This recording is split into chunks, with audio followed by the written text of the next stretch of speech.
Ce soir, notre objet de réflexion, c'est la vérité.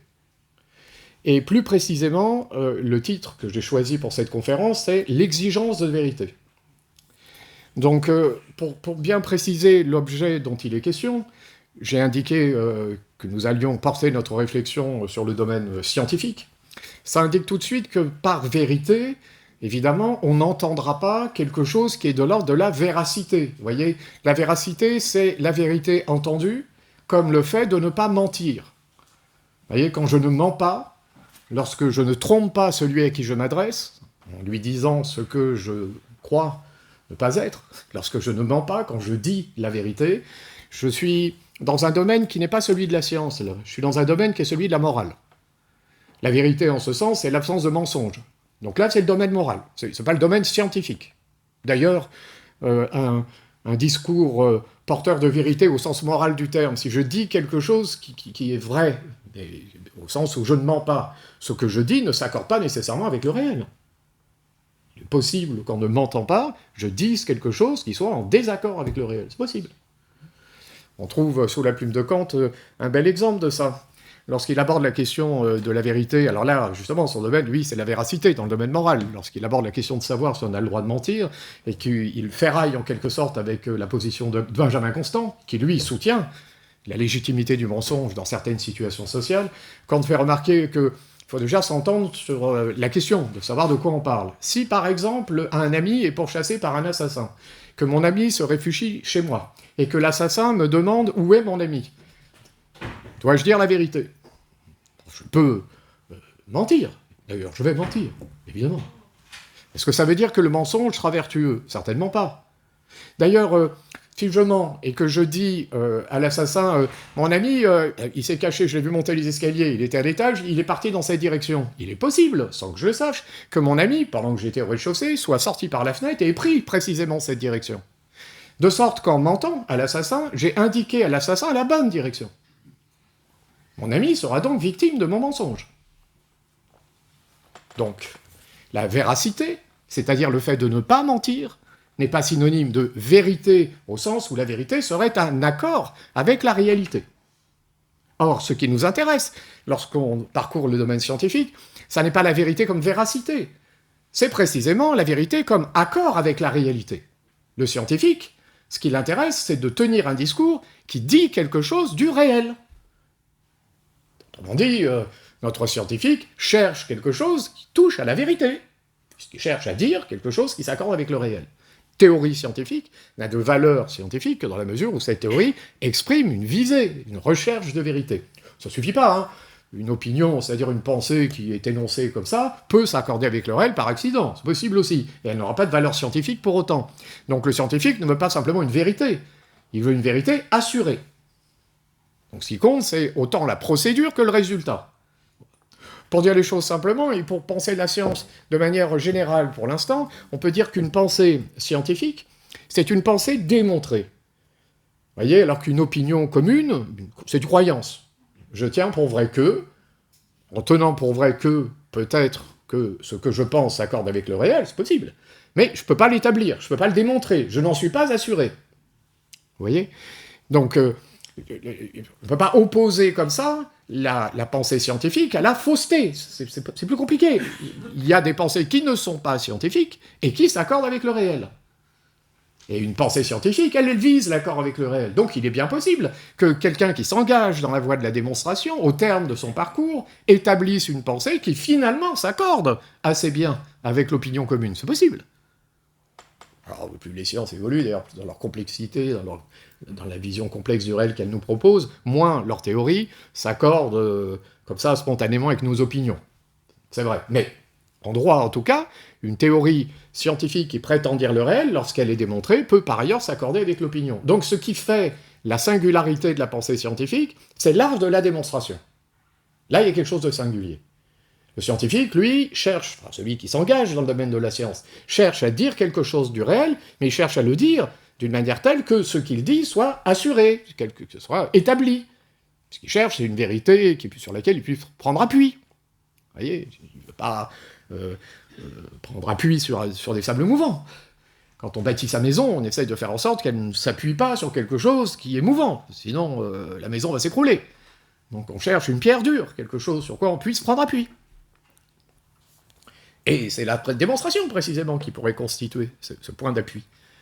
Hein, cette solidité à partir de laquelle on peut développer une pensée. Alors regardez bien, si la vérité dans le domaine scientifique n'est pas la vérité entendue comme absence de mensonge, si c'est l'accord avec le réel, si c'est ça. Alors, d'ailleurs, je ne dis même pas que la science détient cette vérité, je dis qu'il la cherche. En tout cas, si le scientifique vise cette vérité.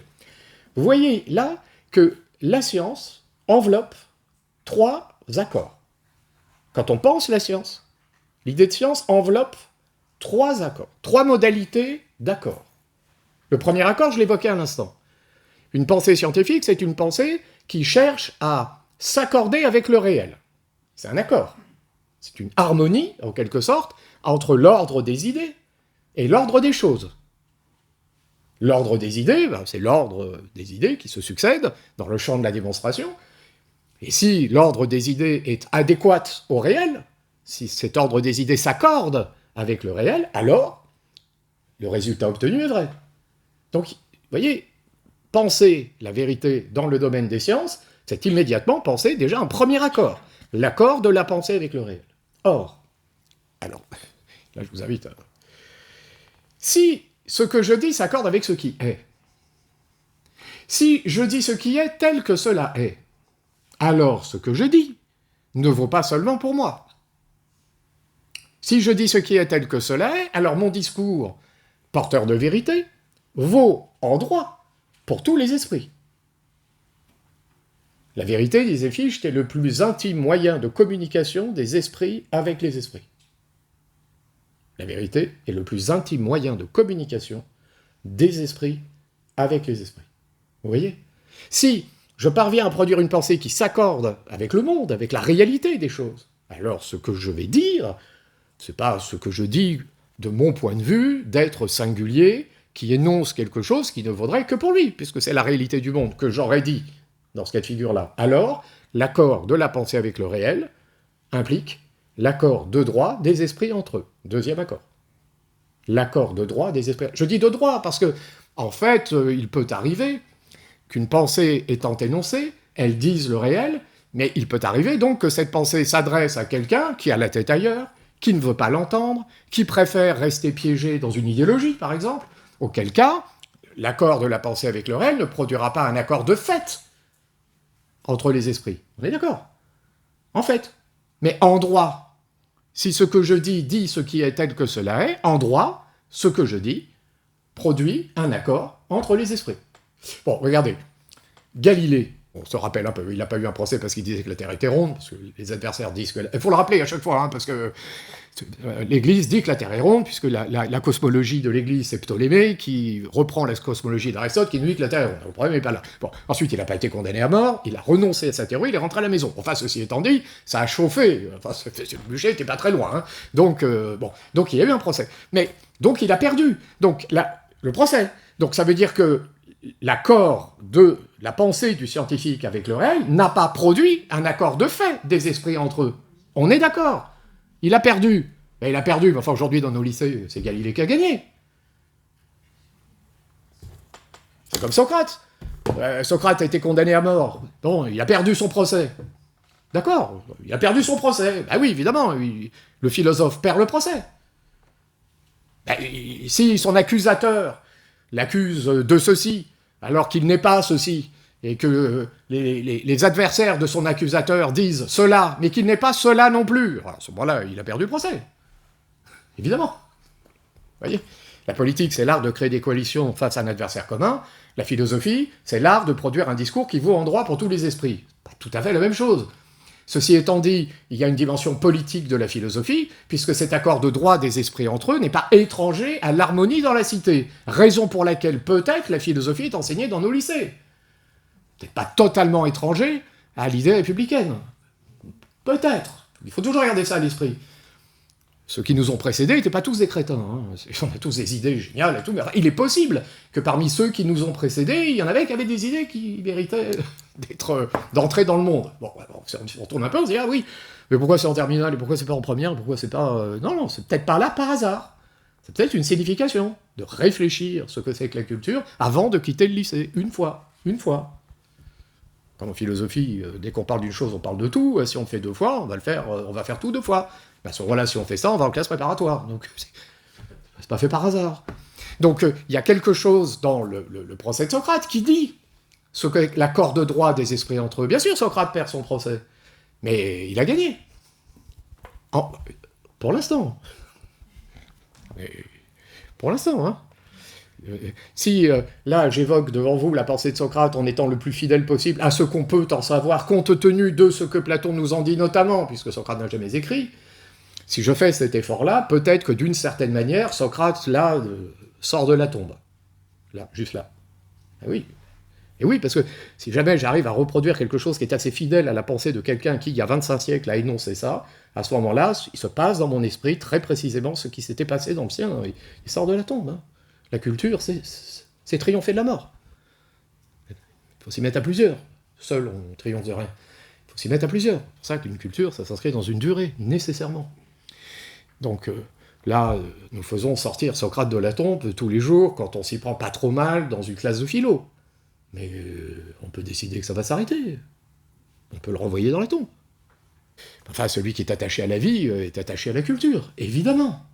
Ici, on voit bien, le procès de Socrate confirme ce que je suis en train de vous dire, c'est-à-dire que l'accord de droit des esprits entre eux, c'est un accord possible, c'est pas un accord de fait. Bon, mais lorsque l'accord de fait a lieu, ce qui est le cas lorsque, je disais ça à l'instant, Socrate sort de la tombe dans nos salles de classe tous les jours quand on s'y prend pas trop mal, lorsque l'accord de droit a lieu, lorsque l'accord de fait a lieu, pardon, c'est que cet accord qui est réel était déjà au moins possible. Donc, si je dis ce qui est tel que cela est, si mon discours s'accorde avec le réel, alors mon discours en droit accorde les esprits entre eux. Donc mon discours est favorable à la paix. En ce sens-là, mon discours est républicain. La vérité est républicaine. Si vous voulez, il y a quelque chose, c'est consubstantiel. Vous voyez, quelque chose qui, c'est pas par hasard si Platon écrit la République, si vous voulez. La philosophie naît dans une réflexion sur la vérité et sur la cité, évidemment. Et l'un des plus grands ouvrages à partir desquels tout devient possible, c'est la République. Donc, on a 2 accords ici. Dans le domaine scientifique, penser ce qu'est une démarche visant la vérité, c'est penser un accord avec le réel, et c'est penser l'accord de droit des esprits entre eux. Mais ce 2e accord en présuppose un 3e, cette fois-ci. Lequel ? Bien, si ce que je dis est valable pour l'autre, si ce que je dis vaut en droit pour l'autre, autrement dit, si ce que je dis est partageable avec l'autre, si ma pensée est une pensée qui peut être partagée avec autrui, ça signifie que ma pensée est toujours au moins cohérente. Alors là, vraiment, une pensée incohérente est une pensée qui ne vaut pas en droit pour l'autre. Et puis là, dans mon métier, je le sais. Un professeur qui demanderait une chose et sa contradictoire en même temps et sous le même rapport à ses élèves, il fut un temps où peut-être il aurait pu survivre face à des classes qui, bien élevées, auraient subi les choses. Mais attention, les jeunes gens aujourd'hui, ils ne se laissent plus faire. Et ils ont raison. Et ils ont raison. Moi, je vous invite à réfléchir à ça. Le sentiment d'injustice, c'est quand même quelque chose qui n'est pas très éloigné de la nature de l'homme. Donc, qu'un élève n'accepte pas que son professeur ne dise pas ce qu'il doit dire, au moins de manière cohérente, moi, des fois, je dis ça à mes élèves. Hein. Je ne sais pas si c'est là, je me dis... Bon, si je commence à perdre les pédales, vous me le dites. Hein. Si ce que je dis n'est pas clair, ou si je ne suis pas cohérent, vous ne vous laissez pas faire. Hein. Non, mais en plus, je suis sérieux. Il ne faut pas se laisser faire. Hein. Non, mais monsieur, on a un concours, là. Hein. Les semaines passent, hein.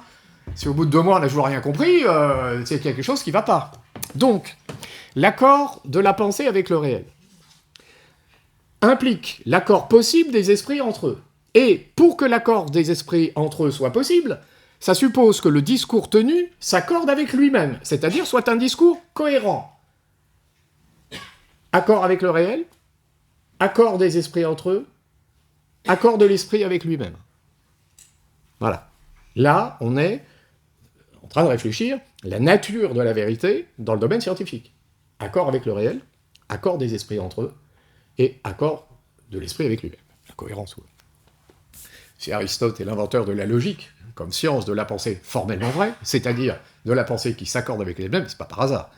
C'est la philosophie qui est en quelque sorte la mère de la pensée scientifique, la matrice à partir de laquelle la pensée scientifique va pouvoir se développer. Cette philosophie-là a tout de suite posé la question de la nature du vrai, de la nature du discours vrai, de la question de la cohérence, etc. Et c'est parti. Et Aristote invente la logique comme science de la pensée formellement vraie, ce qui lui permet d'établir une syllogistique. Un syllogisme, c'est un procédé de démonstration, à partir duquel on est assuré de la solidité de la conséquence qu'on tire, de la conséquence que l'on tire. Alors, très bien. Donc une fois qu'on a dit ça, on se dit qu'on commence à voir un peu les choses. Un scientifique, il ne met pas des idées comme ça qui ne tiennent pas compte de la réalité.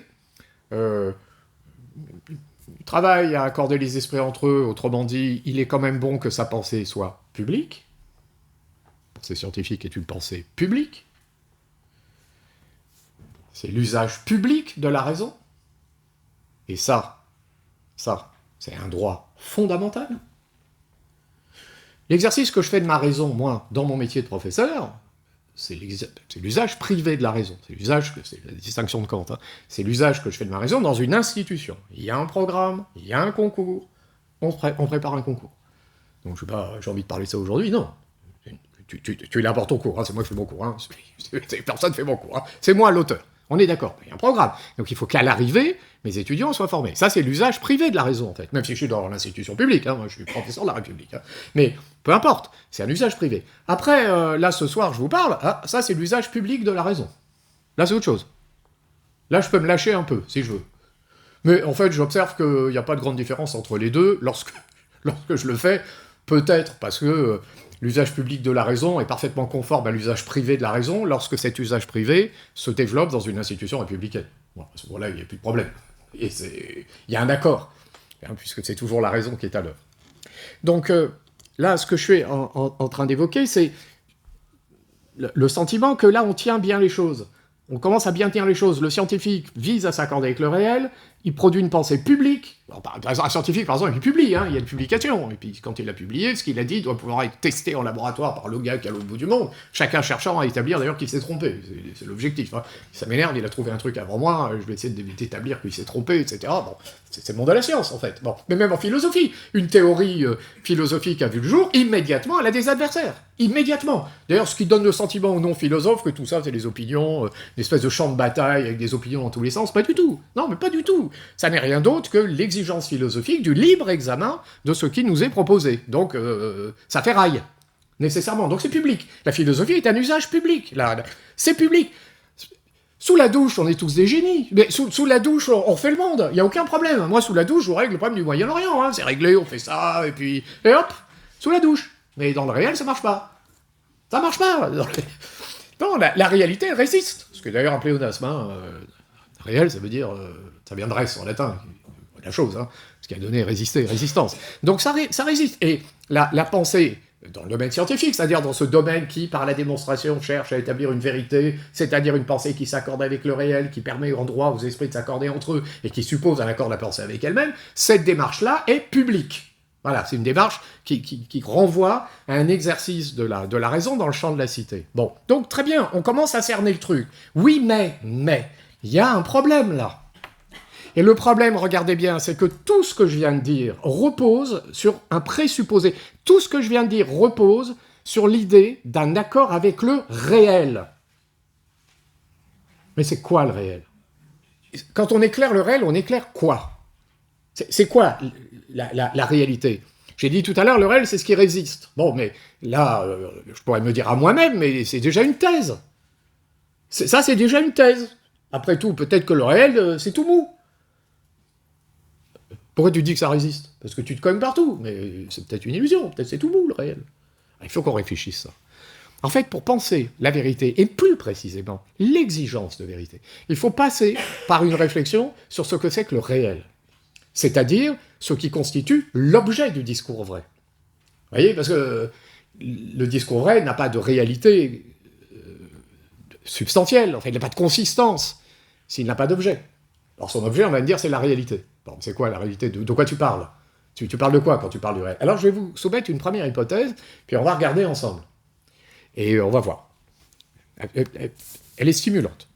Intellectuellement, on va voir, elle est stimulante. Elle a même par certains côtés un caractère quasiment ludique, je trouve. On va regarder ça ensemble, et puis on va voir si, oui ou non, elle soulève une difficulté. Si elle n'en soulève pas, ben on s'arrêtera là, sinon il sera obligé d'aller un peu plus loin. Alors, première hypothèse, est-ce que le réel, c'est pas tout simplement le sensible? Voilà. Le réel, c'est la réalité qui possède une consistance matérielle, mais matérielle, n'entendez pas quelque chose d'abstrait, on parle même pas d'atomes, tout ça, c'est pas la peine, sensible. Non, parce que l'atome, les atomes, tu me dis qu'il y a des atomes. Vous avez déjà vu un atome? Non, moi non plus, personne n'a jamais vu. C'est déjà une théorie. On est déjà dans une théorie. On est en train de dire qu'il y a des atomes. La matière, c'est de l'atome. Mais c'est quoi l'atome? C'est de la matière. Bon, autrement dit, la matière, c'est de la matière. Bon, ça, on le savait, mais tu m'as pas dit d'abord ce qu'est l'atome, et puis d'autre part, tu me dis pas en quoi il y aurait un atome. C'est-à-dire quelque chose qui, dans la matière, résisterait à la division potentielle. Parce que si l'atome lui-même est divisible à l'infini, vous voyez, si une chose est un ensemble, une réalité matérielle occupant un espace divisible à l'infini, comme tout espace, ça signifie que l'objet matériel en question est composé d'éléments, qui sont composés d'éléments, qui sont composés d'éléments. Vous voyez, ça signifie que l'objet dont je parle est une relation entre des éléments, qui sont des relations entre des éléments, qui sont des relations à l'infini. Donc il n'y a pas d'éléments, il n'y a que des relations. Donc il n'y a pas de matière. Voilà, donc c'est parti. Alors, non, c'est plus simple. Donc ma première hypothèse, elle est beaucoup plus simple que ça. C'est pas ça. La matière, c'est déjà une thèse. Non. Moi, je suis en train de dire là, le réel, c'est le sensible. C'est pas la matière, la matière, j'ai jamais vu de la matière. Moi, c'est le sensible. C'est-à-dire ce qui m'est donné dans mon expérience sensible. Ce que j'éprouve. Vous voyez, je suis affecté par les choses, par le monde, j'en éprouve un certain nombre de sensations, de sentiments, de passions, au sens classique, de la passivité, je suis affecté. Et voilà, c'est ça le réel. Là, je perçois un monde. Et ce monde que je perçois, c'est le monde réel. Oui, mais la science dit que... Mais la science, je m'en fiche de ce qu'elle dit. Le réel, c'est ça. C'est ce que je vois. Oui, mais la Terre tourne autour du Soleil. Mais je sais pas, mais moi je vois le Soleil qui se lève à l'est et qui se couche à l'ouest. C'est tout. Tu peux toujours m'expliquer que ça tourne? D'accord, peut-être. Mais moi, la réalité, c'est ça. Non mais, c'est pas idiot, au premier abord. Je vois pas au nom de quoi, immédiatement, on pourrait condamner cette dimension de la réalité, qui est la dimension de la réalité sensible, éprouvée. C'est ça. Tu veux dire la vérité. Comme la vérité, on l'a dit, c'est l'accord de la pensée avec le réel, alors ce que tu dois produire comme accord, c'est un accord entre tes représentations, la pensée c'est une représentation, tu dois produire un accord entre tes représentations et le sensible, la réalité sensible. Puis après tu dis matériel, tout ça, mais t'en dis trop, après tu dis ça, parce qu'on t'a dit qu'il y avait de la matière, tu répètes, en fait t'en sais rien, mais ce que tu vis, toi, c'est un monde sensible, voilà, un monde de phénomènes, des phénomènes, hein, quand on parle de ça, des phénomènes. Alors, c'est pas la thèse de Kant que j'évoque, je prends simplement la notion de phénomène comme le donné de l'expérience, qui suppose une essence, hein, la vue, l'ouïe, l'odorat, le toucher, ça suppose tout ça. Si je vois pas, je passe à côté de cette dimension sensible de la réalité, qui est sa capacité d'être vue. Si j'entends rien, je passe à côté de cette dimension de la réalité, qui est un ensemble de sensations sonores, etc. Donc, admettons, hypothèse, le réel, c'est le sensible. Si le réel, c'est le sensible, alors, rien dans le réel n'est stable. Rien dans le réel n'est stable. Alors, là, je suis en train, avec vous, d'évoquer une position qu'on trouve très précisément établie chez les sophistes.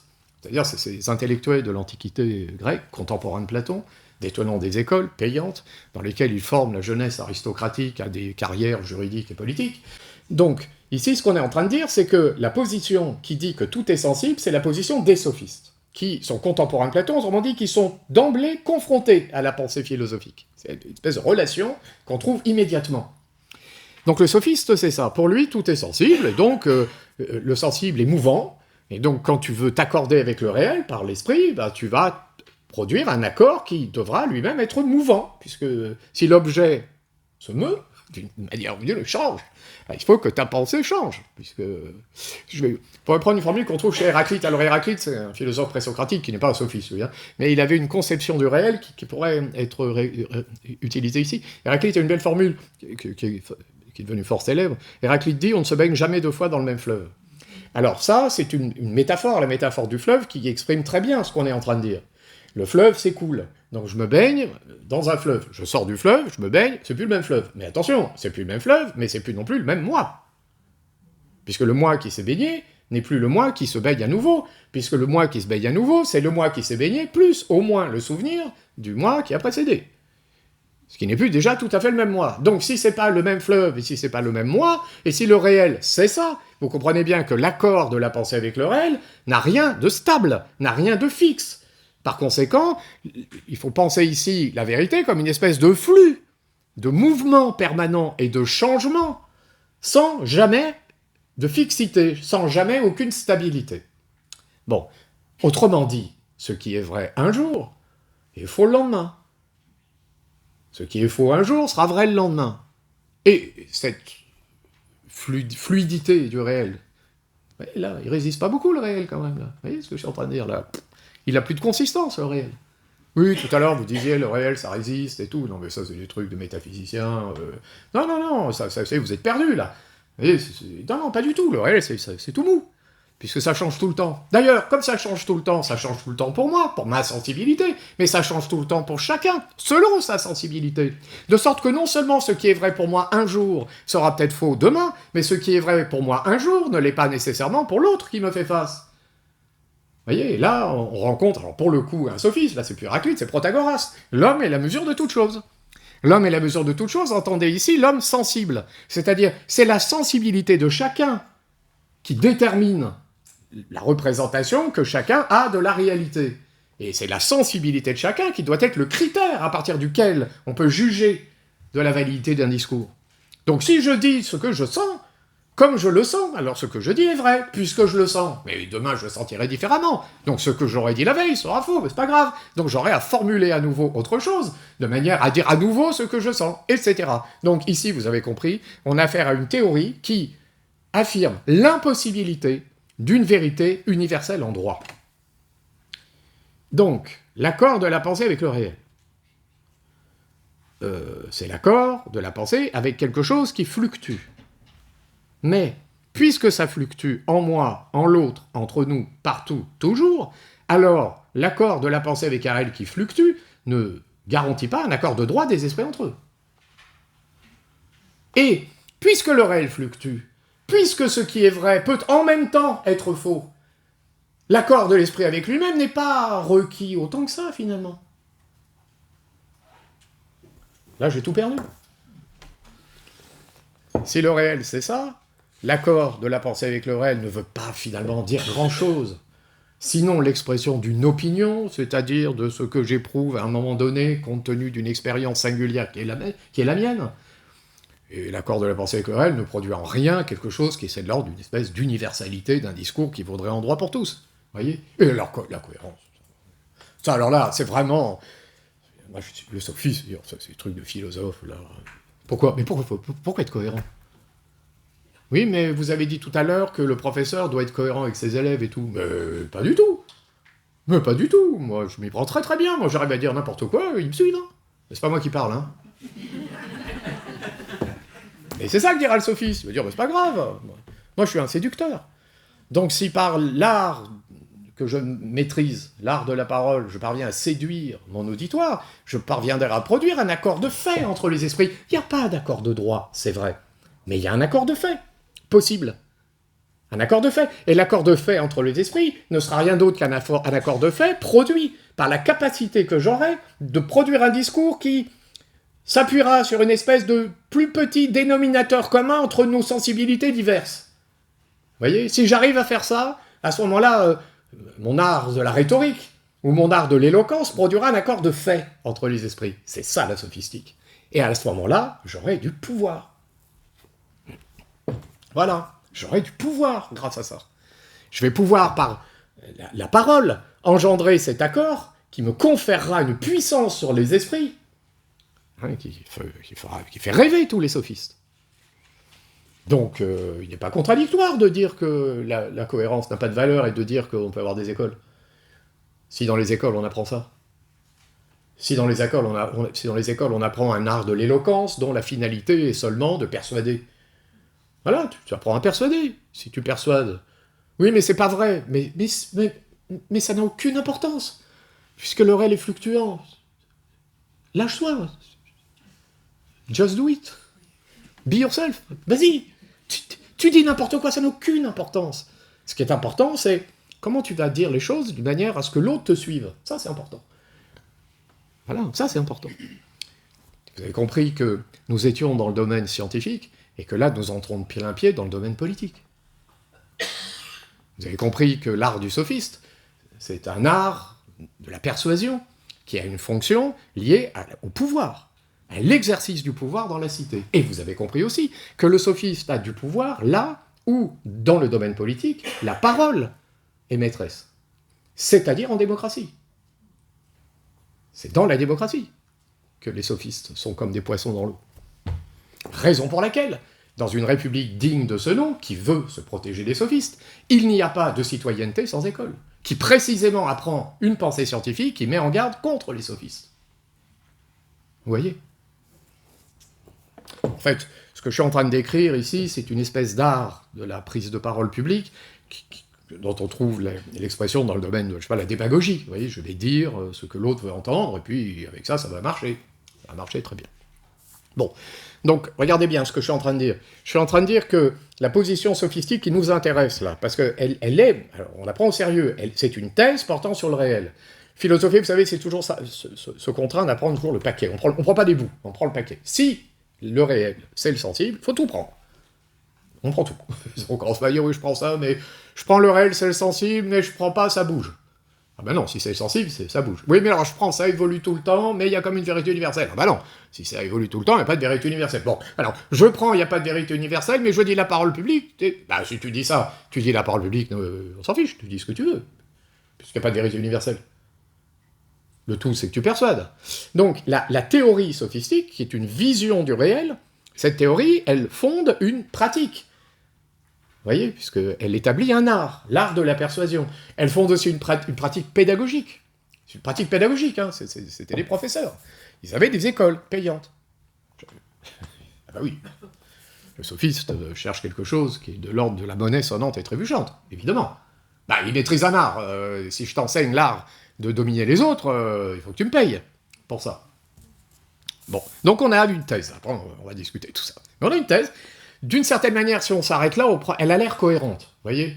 Elle a quelque chose c'est une vision de l'être, une vision de la réalité, et il y a une série de conséquences qui s'enchaînent, et qui nous donnent le sentiment d'un petit système avec sa cohérence, vous voyez ? Donc, voilà, peut-être que le philosophe devrait un peu se convertir à la sophistique. Ce serait peut-être ça, le secret. Je sais pas, par exemple, un programme de philosophie avec des notions qui supposent une réflexion sur le réel. Il faudrait peut-être envisager une évolution des choses qui inviterait simplement à mettre en œuvre des sensibilités singulières. Interroge-toi sur comment tu vois le monde, comment tu sens les choses, fais des débats, vous voyez, sur des questions d'actualité. Puis on apprendrait l'art dans une classe de persuader son auditoire. Voilà, c'est l'école du sophiste. Pourquoi pas ? Non mais, enfin, pourquoi pas si on s'en tient là. Si on s'en tient là. Alors c'est là que ça devient intéressant, comme toujours. Cette thèse soulève une difficulté. Enfin, je dis une difficulté, en fait, je vais la déplier. Vous allez voir, elle s'enchaîne, ces difficultés. Il y a quand même quelque chose qui mérite qu'on s'y arrête. Le sophiste, je l'ai dit, est une sorte d'obsédé de la parole. Ce qui fait que d'ailleurs, que vu de l'extérieur, il ressemble au philosophe. Parole publique. Je l'ai dit tout à l'heure, la vérité, c'est la parole publique, etc. La recherche de la vérité. Donc le sophiste ressemble... D'ailleurs, le mot sophiste, ça ressemble au mot philosophe. Philosophie. Déjà, il y a quelque chose qui... Moi, je suis pas philosophe, je regarde les deux, je dis, écoutez, vous vous ressemblez quand même, vu de l'extérieur. Il y a peut-être des nuances, mais je vois pas bien. Vous parlez, on imagine que l'enseignement de Platon devait avoir une puissance quand même, qui fait que 25 siècles après, on s'en souvient, peut-être qu'il avait une puissance de persuasion qui faisait de lui le chef de tous les sophistes. D'une certaine manière, d'ailleurs, c'est un peu comme ça que les sophistes voient Socrate. Ah, bravo Socrate, là, t'es un champion. Là, t'es le champion, tu arrives à réfuter la sophistique, alors c'est... Bon. Pour les sophistes, tout est pouvoir, vous avez compris. Puisque la vérité n'a pas de valeur, en fait. Donc ce qui compte, c'est le pouvoir. Donc tout est rapport de force. On est dans des rapports de force. Est-ce que ta parole est plus forte que celle du voisin? Est-ce que tu arrives à tirer un bénéfice personnel de ce que tu as dit publiquement, etc. Mais regardez bien, cet obsédé de la parole est quand même bizarre, parce que dire, quand on dit quelque chose, quand on dit, dire, c'est toujours dire quelque chose sur quelque chose. Ah, non mais, faites l'expérience. Quand on dit quelque chose, quoi qu'on dise, on dit toujours quelque chose sur quelque chose. Mais le sophiste nous dit qu'il n'y a rien d'autre que du fluctuant et du mouvant. Donc tu dis quelque chose sur pas grand-chose. Vous voyez? Mais si tu dis quelque chose sur pas grand-chose, sur quelque chose qui n'est d'ailleurs pratiquement pas, quelque chose qui est à mi-chemin entre l'être et le non-être, le devenir. Le devenir, c'est ça. Le devenir, ça n'a pas de stabilité, donc c'est pas une réalité fixe, mais c'est pas non plus le néant. Puisque dans le devenir, ça devient. Ça n'est plus ce que c'était, ça n'est pas encore ce que ce sera. Vous voyez, je ne suis déjà plus ce que j'étais à l'instant, et je ne suis pas encore ce que je serai l'instant suivant. Donc si je m'en tiens, du point de vue de mon expérience sensible, donc si je m'en tiens là, je suis à mi-chemin entre l'être et le non-être, entre la vie et la mort. D'ailleurs, je meurs à tout instant d'une certaine manière. Et je renais à tout instant. Voilà, à tout instant. Donc, tu me dis que le réel c'est ça, moi je te dis que tu es obsédé par la parole, mais tu dis quelque chose sur pas grand-chose. Tu devrais quand même te taire. Ce serait plus raisonnable. Vous voyez, c'est ça Socrate, hein. C'est ça, Socrate c'est ça. Écoute, Socrate c'est ça, mais écoute, tu me dis ça. Bon, c'est bien, mais écoute, je ne comprends rien à ce que tu me dis. C'est ça, je comprends rien. Tu es en train de me dire, c'est fluctuant, c'est mouvant, c'est pas ce que c'était, c'est pas encore tout ça, très bien, mais toi, tu es en train de me dire que ce que tu dis là, ce que tu dis, toi, c'est stable, parce que tu es sophiste hier, tu es un sophiste aujourd'hui, tu seras un sophiste demain, mais je comprends rien. Tu dis rien, en fait, donc tais-toi. Tu dis rien, alors si tu te taisais, peut-être alors que je prendrais un peu au sérieux ce que tu penses, mais si tu te taisais, je t'entendrais pas. Donc, ça serait aussi compliqué de prendre au sérieux ta théorie. On commence à sentir quelque chose qui s'apparente à une contradiction. On commence à sentir dans cette position quelque chose qui est comme une contradiction, c'est-à-dire une pensée qui, d'une certaine manière, s'auto-réfute. Vous voyez, une pensée qui se prend les pieds dans le tapis. Une pensée qui dit une chose, mais qui en même temps semble dire la contradictoire. Alors, quand même, poursuivons. Tu me dis que le réel est sensible, qu'il est mouvant, qu'on ne peut rien dire de stable. Bon. Mais déjà, je te fais remarquer que ta parole n'a pas grand sens si tu dis ça. Mais au nom de quoi tu prétends enseigner? Alors, je l'ai dit tout à l'heure, je prétends enseigner au nom du fait que mon art permet à mes élèves d'acquérir la capacité de persuader. Et donc, puissance publique, qui leur sera très utile dans la vie. Toi, tu leur enseignes. Ça sert à rien. Mais Socrate, ce que tu leur enseignes, ça sert à rien. Non, mais ça sert à rien. C'est dans le Gorgias, Platon met en scène un personnage qui s'appelle Calliclès, et qui dit à Socrate, bon, écoute, tu coupes les cheveux en quatre, il y a le philosophe. Enfin, quand tu seras accusé, ça te servira à quoi, tout ça? Voilà, tu seras condamné à mort. Ça sert à rien. Par contre, le sophiste, lui, quand il sera accusé, lui, il saura se défendre. Alors, à tout prendre. Tu es en train de me dire qu'il faut philosopher, moi je te réponds que non. Comment ça? Tu dis aux jeunes gens qu'il faut philosopher? Mais tu les mets en danger. Hein, le procès de Socrate, il y a deux chefs d'accusation. Hein. Corrompre la jeunesse et ne pas respecter les dieux de la cité. Tu corromps la jeunesse, là. Avec tes discours... Non, tu devrais leur dire, faites des choses sérieuses, apprenez une parole qui vous donnera de la puissance, qui vous donnera du pouvoir, et quand vous aurez ce pouvoir-là, alors vous en tirerez un bénéfice personnel, dont vous pourrez jouir, d'ailleurs, en toute tranquillité, puisque le jour où ce sera menacé, votre art de l'éloquence vous sauvera la mise à nouveau. Bon, donc ça pourrait être une réponse, hein, mais regardez, le sophiste pourrait dire ça, mais on a dit, j'ai dit à l'instant, ces écoles étaient payantes, il se fait payer. Alors ça, quand même, ceci étant dit, moi, dans mon métier, je suis payé, hein. Non, mais je suis payé, et je ne me satisfais pas de peu. Donc, quand je fais quelque chose, c'est pas gratuit. Mes élèves ont devant eux un fonctionnaire. Et un fonctionnaire, comme disait Clémenceau, c'est fait pour fonctionner. Donc je fonctionne. Mais pour que ça fonctionne, il faut mettre quelque chose pour que la machine se mette en route. Donc, j'ai pas de salaire, hein, parce que je suis fonctionnaire, j'ai un traitement. D'ailleurs, j'aurai pas de retraite, j'aurai une pension. Enfin, pour l'instant, hein, parce qu'ils ont essayé à chaque fois. Bon. Donc pourquoi? Parce que, en tant que fonctionnaire, ce que je délivre ne relève pas du marché, parce que ça n'a pas de prix. Voilà pourquoi les fonctionnaires ont un traitement et pas un salaire. Voilà pourquoi ils ont une pension et pas une retraite. Parce que le bien public n'a pas de prix. C'est pas un marché. D'ailleurs, vous remarquerez que les fonctionnaires ont peut-être un traitement, mais les médecins n'ont pas non plus de salaire. Ils ont des honoraires. Et les artistes, d'ailleurs, historiquement, quand ils sont payés, ont des honoraires. Lorsque je fais une conférence, et que je suis payé à l'Institut, ça fonctionne un peu différemment, mais en général, quand je fais une conférence, je fais une note de frais avec des honoraires. Ce sont des honoraires. Donc quand je suis fonctionnaire, j'ai un traitement. Et quand je fais une conférence, j'ai des honoraires. Pourquoi? Ça vient du fait que nous sommes dans une civilisation qui considère que certaines choses n'ont pas de prix. Ne relèvent pas du marché. La santé, ça n'a pas de prix. Donc le médecin n'a pas de salaire. Il a des honoraires. On honore, d'une certaine manière, par un contre-don, ceux qu'on a reçus par le moyen de l'art qu'il pratique. Vous voyez? L'avocat aussi. L'honneur n'a pas de prix. Donc l'avocat a des honoraires. Donc l'artiste, la beauté, ça n'a pas de prix. Ça vaut quoi? Il y a un marché de l'art. Ce marché de l'art, d'ailleurs, c'est pas forcément les plus belles choses qui ont le prix le plus élevé. Hein. Mais la beauté n'a pas de prix. Donc l'artiste a des honoraires, etc. Alors, le sophiste, lui, c'est autre chose. Ça a un prix. Parce que lui, il vend quelque chose qui a une fonction utile pour celui qui l'acquiert. Pouvoir, ça se paye. Donc il se fait payer en monnaie sonnante et trébuchante. Il y a un texte de Platon qui est magnifique pour ça, qui s'appelle Hippias, Hippias majeur. Alors il y a deux Hippias, majeur, mineur, mais c'est uniquement parce qu'il y a un livre un peu plus gros que l'autre, donc majeur c'est le plus gros, mineur c'est le plus petit, c'est tout, cherchez pas des choses. Et dans Hippias majeur, il y a le sophiste, qui est Hippias, un jeune garçon, donc il a l'âge un peu plus que l'âge de mes élèves, à peine plus, il doit avoir, je sais pas, 25 ans. Et il vient de... Alors c'est un bon sophiste, hein, lui il a bien reçu l'enseignement des sophistes, et donc il maîtrise cet art de l'éloquence et de la rhétorique qui lui permet de persuader les foules, enfin... Et alors il rend une espèce de tournée de conférences, pour le formuler comme ça, à travers les cités grecques.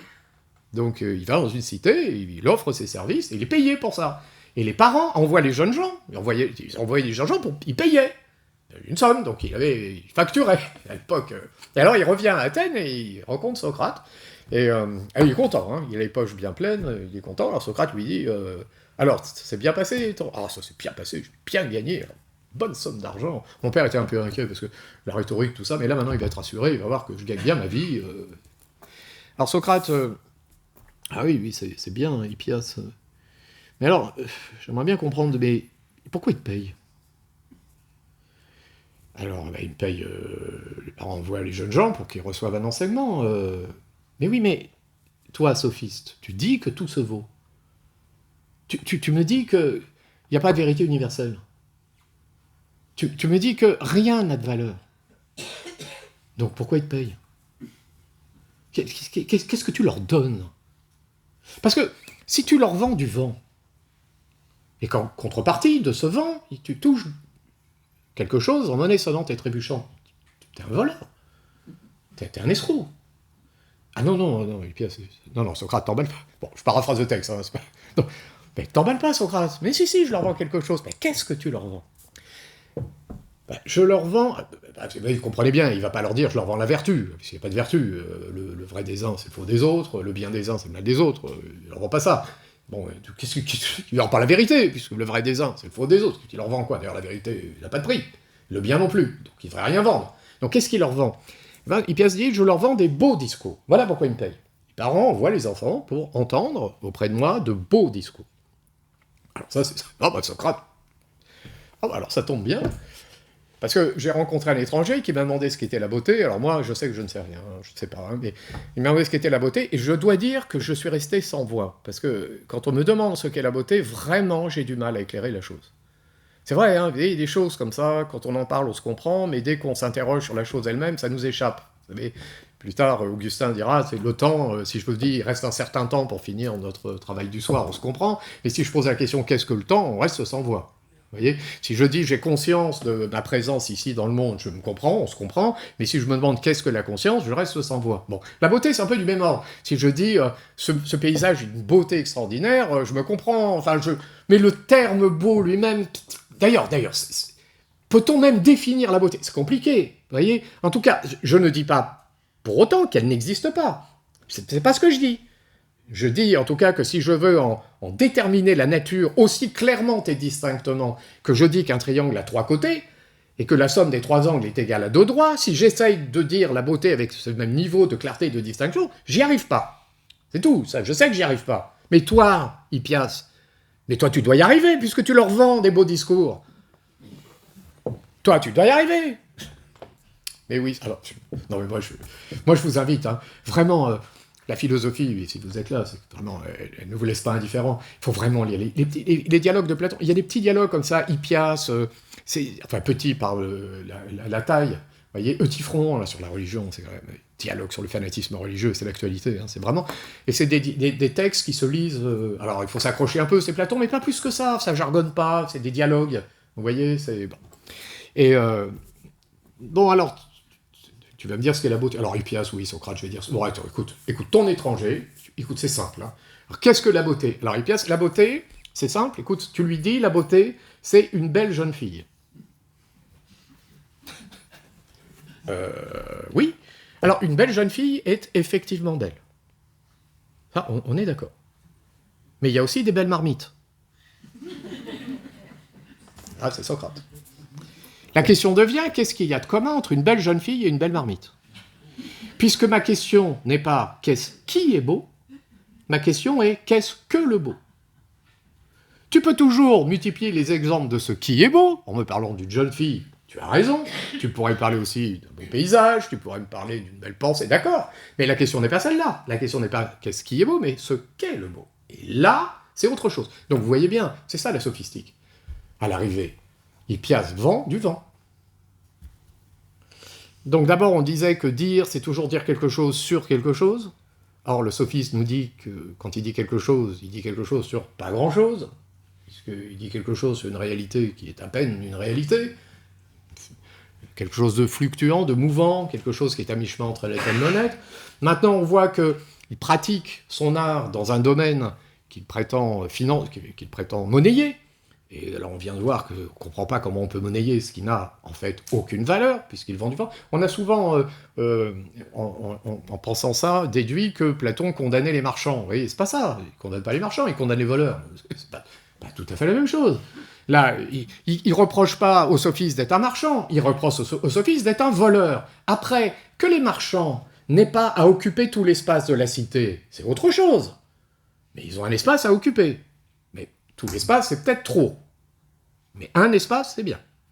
D'ailleurs, sans eux, peut-être que les autres espaces ne pourraient pas subsister. Vous voyez, c'est ça Platon. Chaque chose doit être à sa place. Il ne s'agit pas de condamner les marchands. Hein. Il s'agit de dire que quand on est marchand, on n'escroque pas.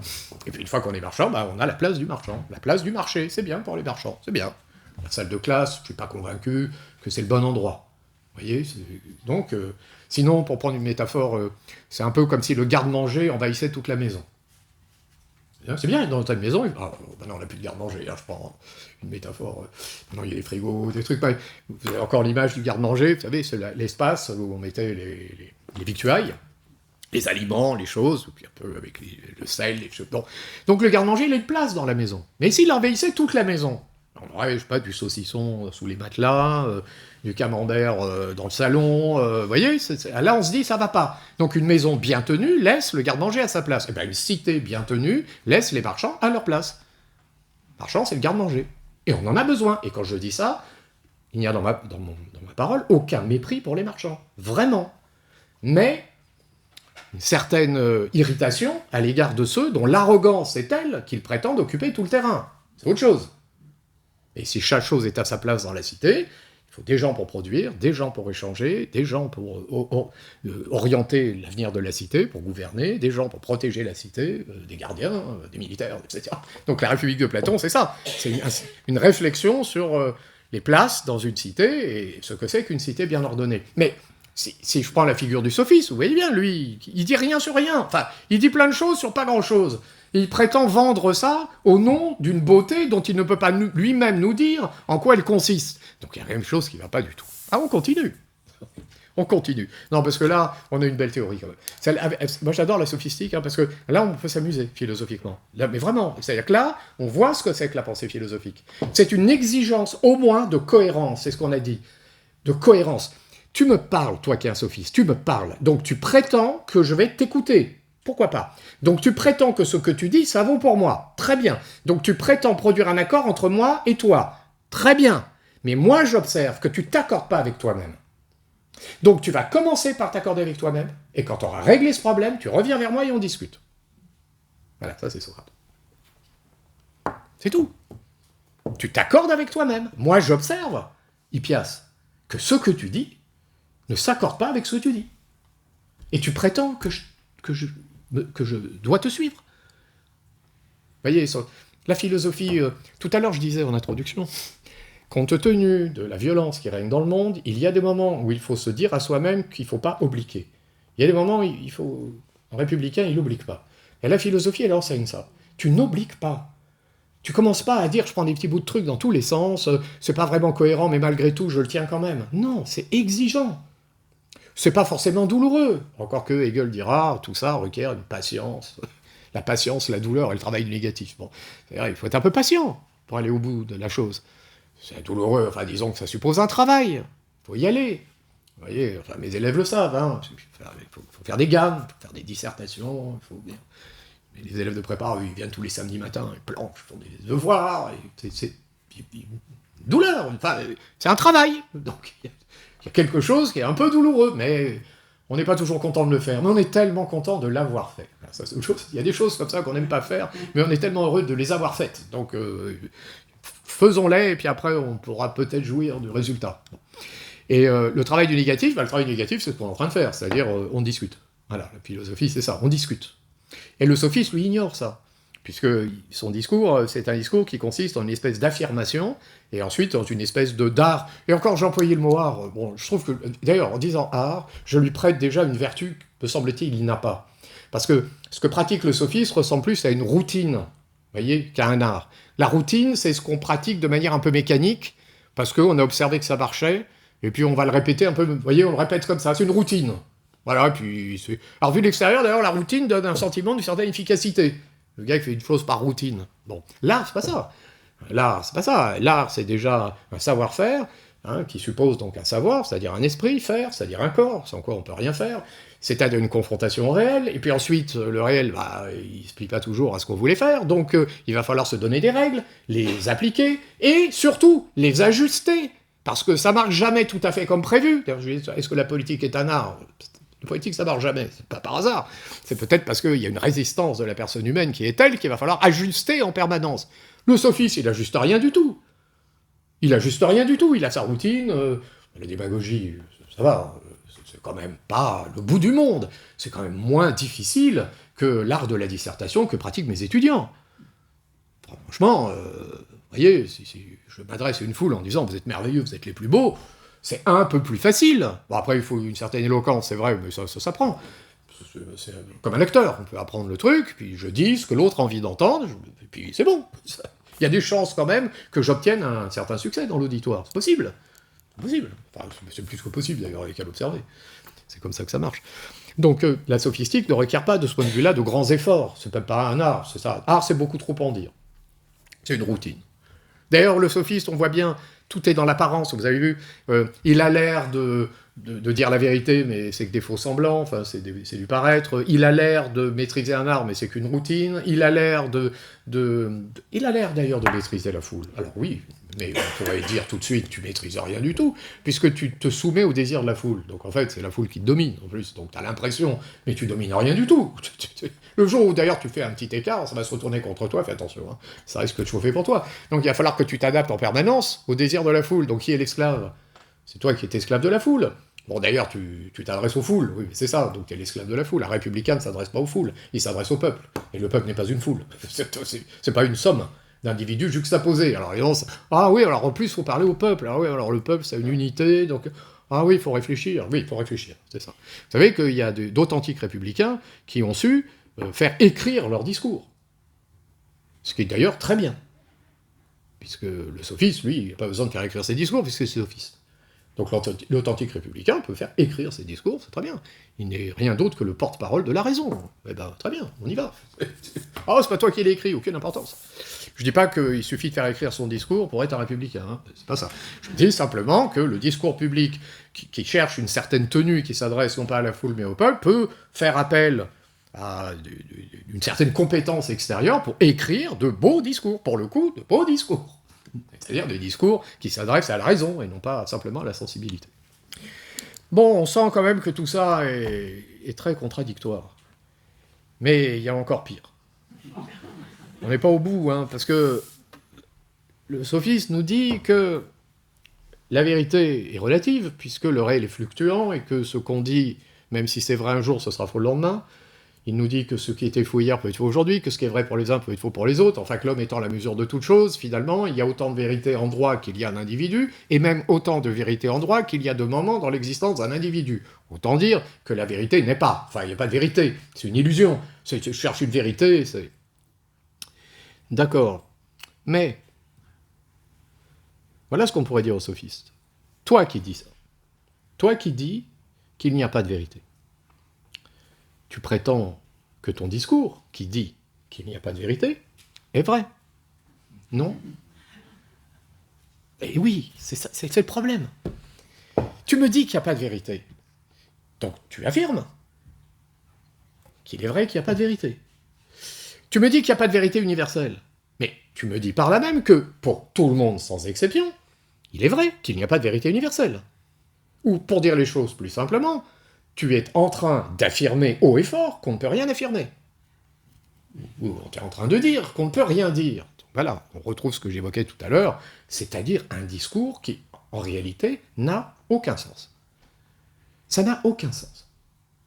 C'est un discours qui est l'expression même d'un profond mépris à l'égard de l'esprit. Celui ou celle qui s'engage dans cette voie-là, dans le fond, a un très profond mépris à l'égard de l'esprit. Vous savez, Platon, c'est un professeur, en fait, c'est un maître. C'est le fondateur de l'Académie. C'est celui qui a reçu l'enseignement de Socrate. Platon a suivi l'enseignement des sophistes, hein. Il les connaît bien. Hein. Il a d'abord été formé par les sophistes. Et il rencontre Socrate, et la rencontre avec Socrate, ça change quelque chose. Alors ça bifurque, là ça oblique, pour le coup. Oui, mais là ça oblique dans une direction qui fait qu'à partir de là, ça ne doit plus... Ça y est, c'est la bonne direction. Bon. Et donc il va devenir lui-même professeur, en fait. Donc il crée l'Académie. Alors il a retenu une leçon, hein, le procès de Socrate, tu philosophes sur l'agora, ça ne se termine pas bien. Alors lui fait 4 murs, on va se mettre entre les murs, on va faire un truc qu'on appellera une école, et à l'intérieur de l'école, on va philosopher. Il n'a pas été condamné à mort. Voilà, comme ça, vous voyez, l'école, c'est pas mal, hein, pour ça. C'est pas mal, hein, parce qu'il y a des portes, il y a des fenêtres, c'est clos. Mais ça n'empêche pas ça empêche pas de sortir. Et ça empêche de rentrer.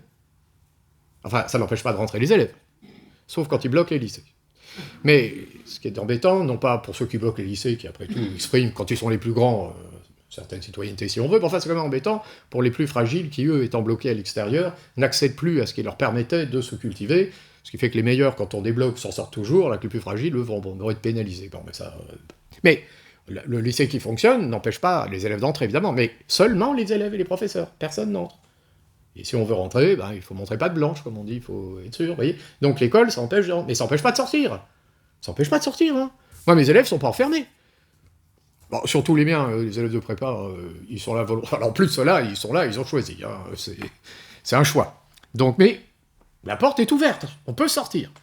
Hein. Moi, dans ma carrière, j'ai jamais mis un élève à la porte, hein, ceci étant dit. Hein. Et je m'interdis pas de le faire, hein, je sais pas, mais ça m'est jamais arrivé.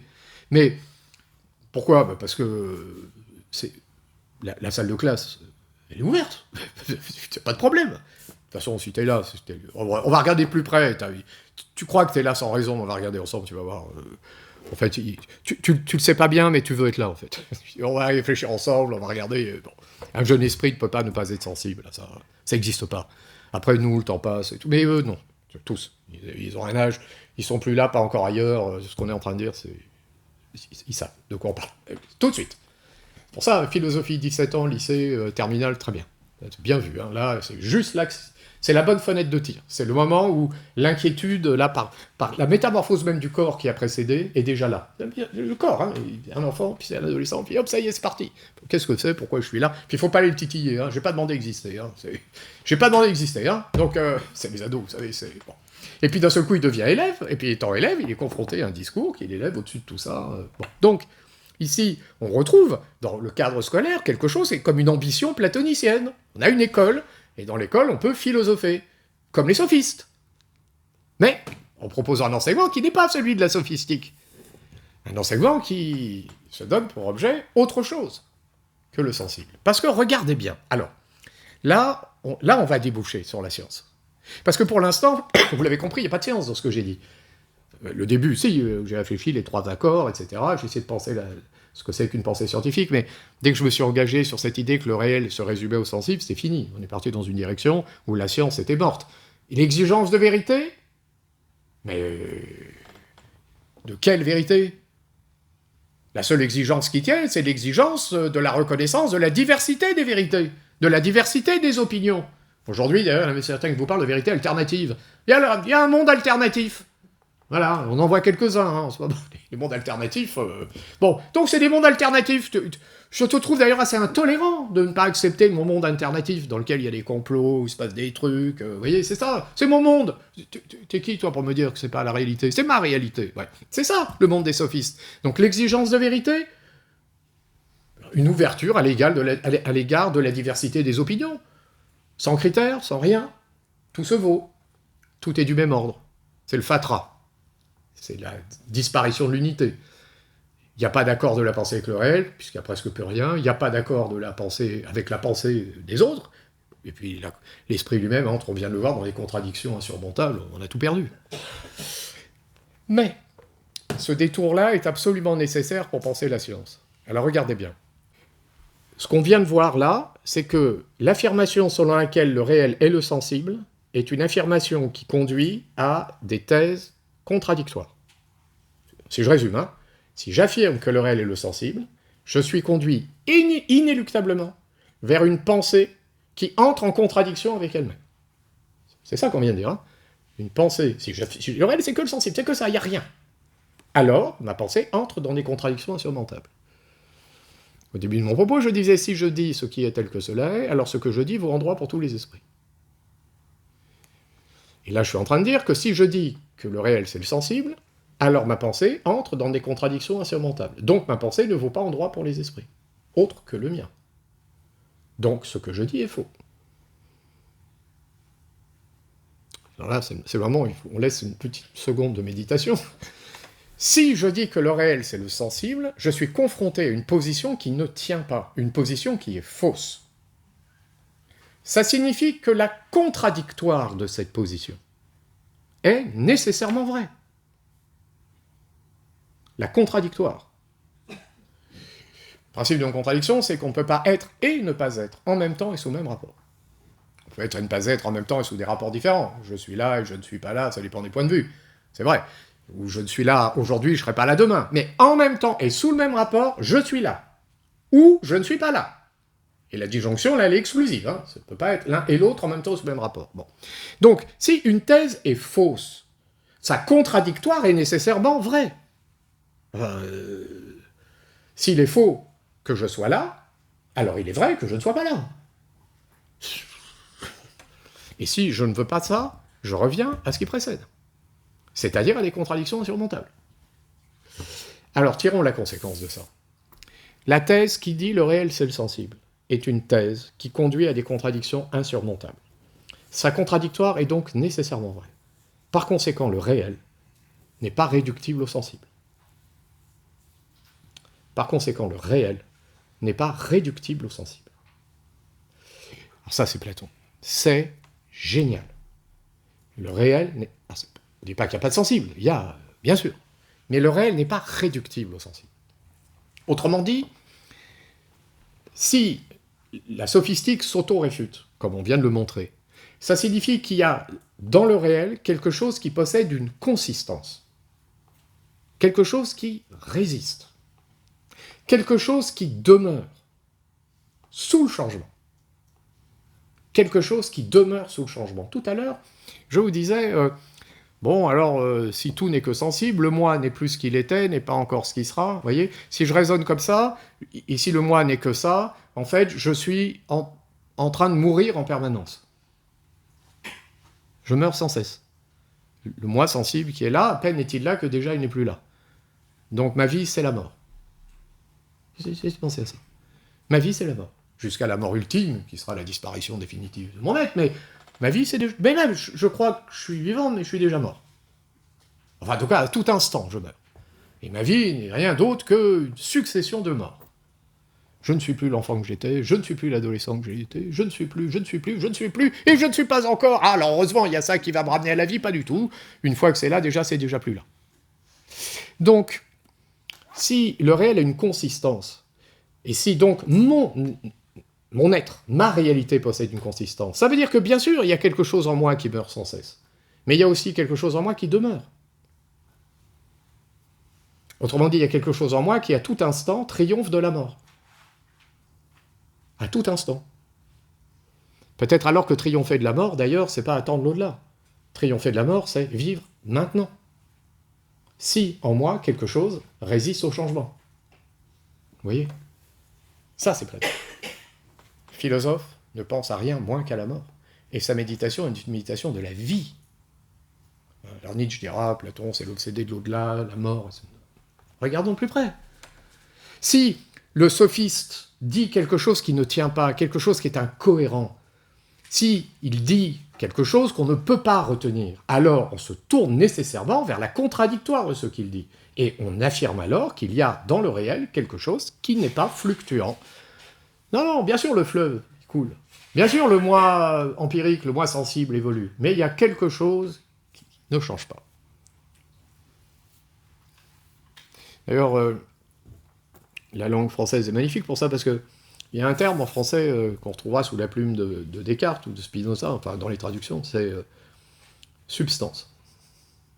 En latin, vous voyez, si je prends la racine latine, sub, en latin, ça veut dire sous.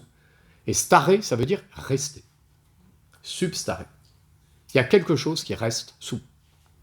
Lorsque Descartes dit que l'homme est substance pensante, par son âme, et substance étendue, matérielle, par son corps, il dit qu'il y a quelque chose en moi qui résiste au changement, qui subsiste sous le changement, substare, autrement dit quelque chose qui demeure là où en moi tout à tout moment meurt. Il y a quelque chose qui résiste en moi à la mort. Vous voyez? Et d'ailleurs, cette position absolument magnifique, enfin, si vous pensez ça comme ça, le réel, d'un seul coup, alors ça n'est pas une négation du sensible, ce qu'on dit, parce que Platon a dit le monde intelligible, c'est fixe, c'est au-delà, puis le sensible, c'est... Mais non, pas du tout, c'est pas ce qu'on dit, on est dans le monde, on est dans le monde. Et si Platon envisage une pédagogie dans la République, et s'il pose la question politique, c'est qu'il sait bien que l'homme est un corps et qu'il est dans le monde. S'il n'y avait pas de corps, il n'y aura pas d'État, il n'y aura pas de République, bien sûr qu'il le sait. Mais bien sûr, le philosophe, Platon ne condamne pas le corps. Non, il condamne ceux qui réduisent l'homme à son corps. Oui, mais en disant cela, il ne condamne pas le corps. Il condamne une théorie de l'homme qui ne dit pas la nature de l'homme. C'est pas la même chose. Vous voyez? Il ne condamne pas l'art, il condamne les faiseurs qui produisent des imitations. Vous voyez?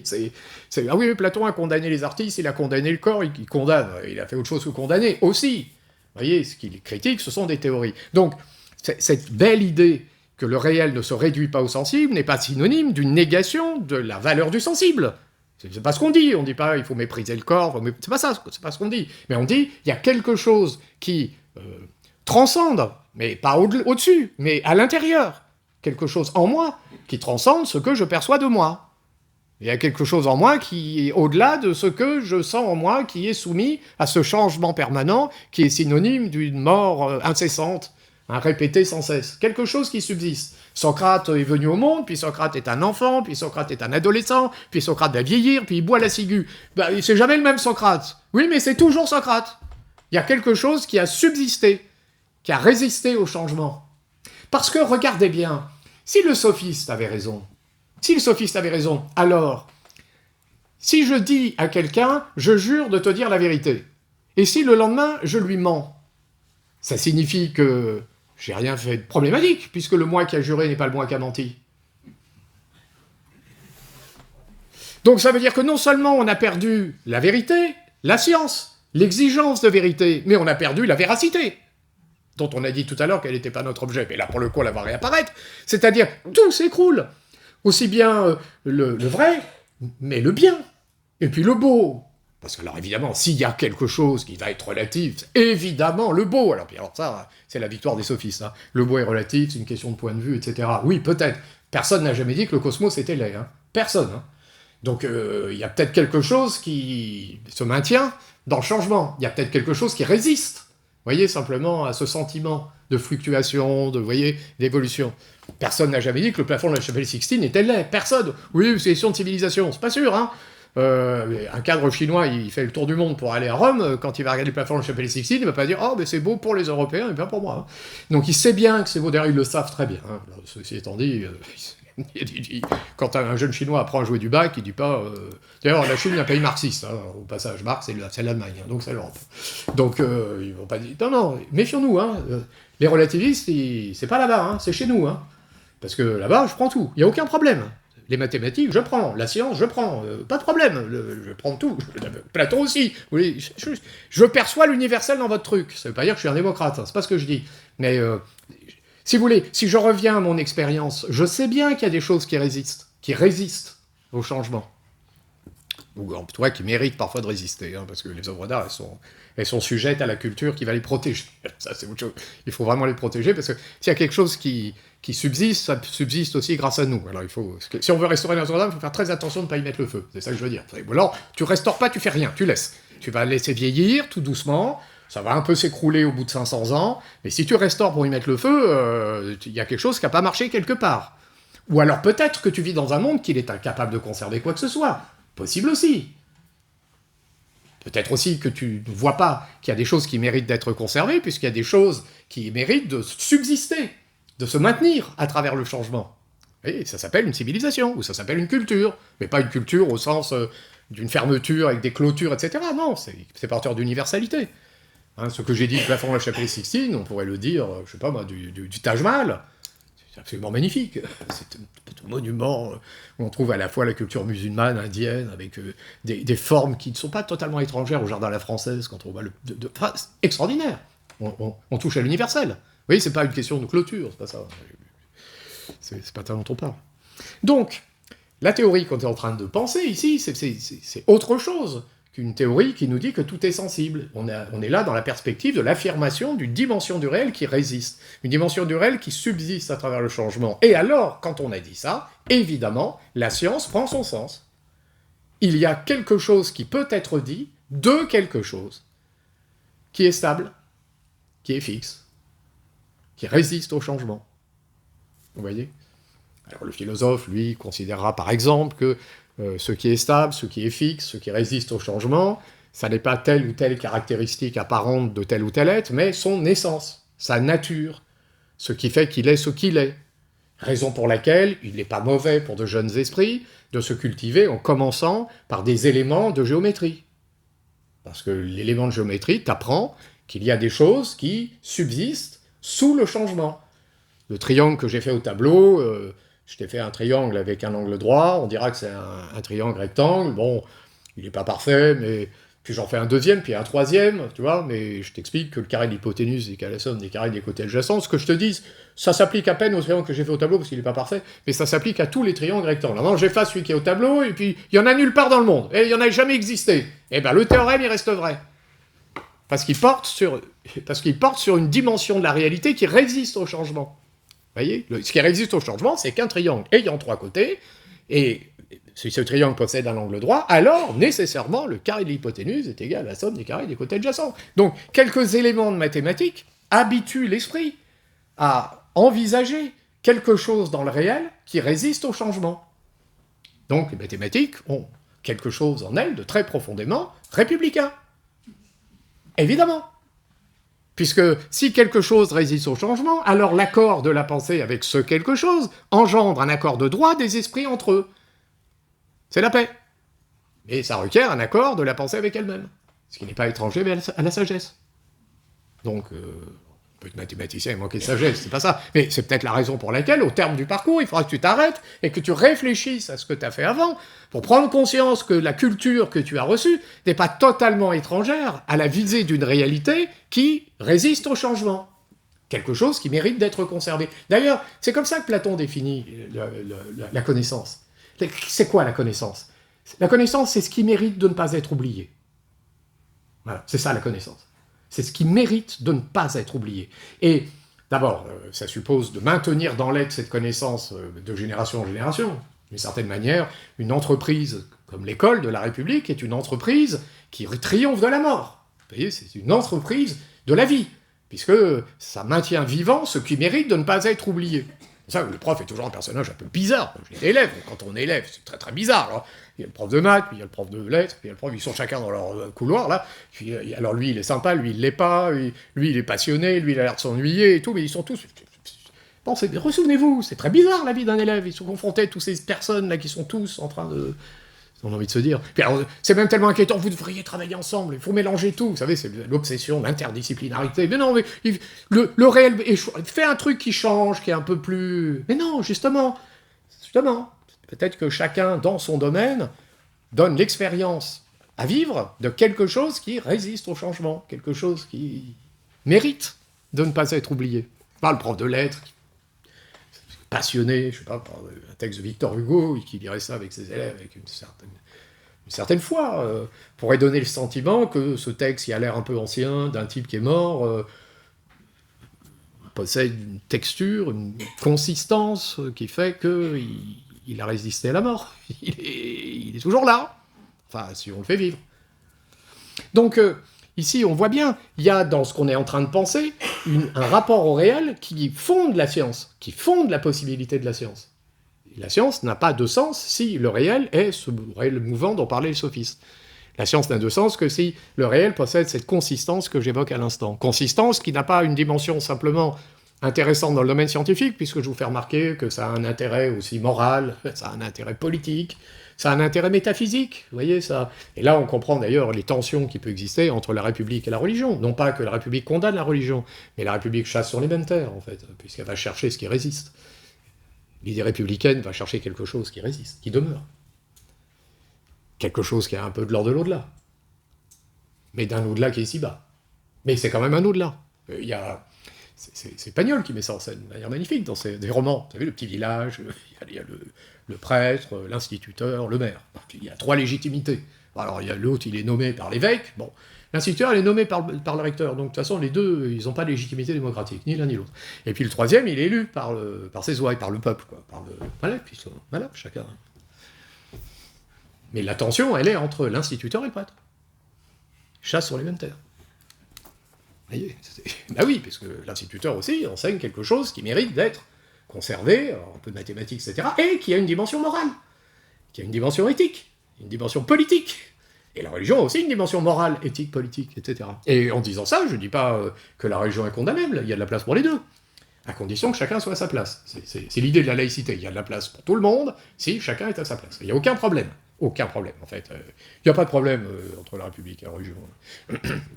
Si on pense bien la République et si on pense bien la religion. Si on pense rien, ni de l'un ni de l'autre, c'est sûr que ça part dans tous les sens. Hein.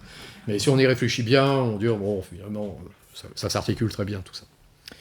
Donc, l'accord de la pensée avec le réel implique l'accord de droit des esprits entre eux, dès lors que le réel a été conçu, comme on vient de le faire, comme quelque chose qui résiste, qui possède une consistance, et cet accord suppose l'accord de la pensée avec elle-même. Donc, ce qu'on est en train de dire, c'est que penser comme ça, la science a bel et bien une dimension éthique. C'est une dimension morale, en fait. Il existe ce qu'on pourrait appeler une sorte d'éthique de la démonstration. Si tu tiens devant tes élèves un discours qui ne vaut pas en droit pour eux, c'est pas bien. C'est pas bon pour eux. C'est ça Platon. C'est ça que Platon dit aux sophistes. Est-ce que tu crois que c'est bon pour leur âme, ce que tu leur dis? T'es sûr? Est-ce que tu prends soin de leur âme? Tu prends pas soin d'eux. Si tu prenais soin d'eux, tu ferais attention. Tu les blesses. Et pourtant, tu les blesses dans la jouissance. Hein. Ils adorent. Mais c'est pas le problème. Tu les blesses. Il y a un philosophe qui s'appelle Patochka, qui est mort sous les coups c'était à l'époque la grande époque de l'Union soviétique, donc c'était un Tchécoslovaque, donc il est mort sous les coups de policiers qui l'ont harcelé jusqu'à... Quand il a été enterré, on a même été jusqu'à interdire aux fleuristes de vendre des fleurs, des fois qu'on lui rend hommage. Vous voyez, ça explique aussi ce qui se passe un peu à l'Est aujourd'hui. Hein. Ils ont vécu des choses qu'on n'imagine pas, parce que nous, c'était les 30 Glorieuses, vous voyez, à la même époque. Donc, notre nostalgie n'est pas celle du monde, hein. Nous, c'est la nôtre. Mais... Alors pourquoi je parle de Patočka? Parce que quand il parle de l'Europe, il dit quelque chose comme ça. Il évoque ce que je suis en train de dire, c'est-à-dire le soin de l'âme. Vous voyez, finalement, une pensée bien ordonnée, une pensée qui s'accorde avec elle-même, une pensée qui produit un accord de droit entre les esprits, c'est une pensée qui prend soin de l'âme. Et c'est pour ça que Patočka voit chez Platon la racine de l'Europe. C'est là que ça se joue. Dans une Europe digne de ce nom, Socrate n'est pas condamné à mort. C'est ça l'idée. C'est un critère. Hein. D'ailleurs, quand il écrit ça, c'est incroyable, parce qu'il écrit ça, et lui, il va être assassiné. Donc vous voyez, c'est un peu comme si le fantôme de Patočka... Vous voyez que j'ai raison. Vous voyez, j'en suis mort d'avoir dit que dans une situation politique qui respecte et qui prend soin de l'âme, Socrate ne serait pas mis à mort. Donc, ce qu'on est en train de dire, c'est qu'il y a dans la science une authentique dimension morale et politique. On ne confond pas les deux, mais une authentique dimension morale et politique. Et je conclurai en vous faisant remarquer que cette dimension, en fait, elle apparaît chez les promoteurs de la Révolution. Puisque si vous envisagez la Déclaration des droits de l'homme et du citoyen, et si vous considérez l'article 1 de cette déclaration, souvenez-vous, cette déclaration nous dit que les hommes, les êtres humains, naissent et demeurent libres, égaux en droit, et demeurent. Autrement dit, la grande déclaration ne se contente pas de dire que les hommes sont des libertés au départ. Non, il y a quelque chose en eux qui demeure. Autrement dit, il y a quelque chose en eux qui n'est pas sujet au changement. Autrement dit, là encore, vous voyez que la racine, ici, de l'idée républicaine, se trouve chez Platon. C'est-à-dire, et pas chez les sophistes, elle se trouve dans l'idée qu'il y a en l'homme quelque chose qui mérite d'être toujours protégé, ou d'être institué, puisqu'en réalité, la fin de l'article 1, c'est « les hommes naissent et demeurent libres égaux en droit ». Oui, mais pas en fait. Donc il va falloir passer du droit au fait. Oui, mais d'où l'institution scolaire, dont le travail est de faire en sorte que ce qui était seulement en droit rentre dans le monde. Maintenant, cette liberté qui demeure et qui définit l'homme, qui donc n'est pas physique, qui n'est pas corporel, qui n'est pas sensible, qui est donc non pas physique mais métaphysique, cette liberté-là est quelque chose qui donne un sens. Vous voyez, non seulement à la réalité de l'homme, mais à l'action et à la réflexion. Sinon, à quoi bon?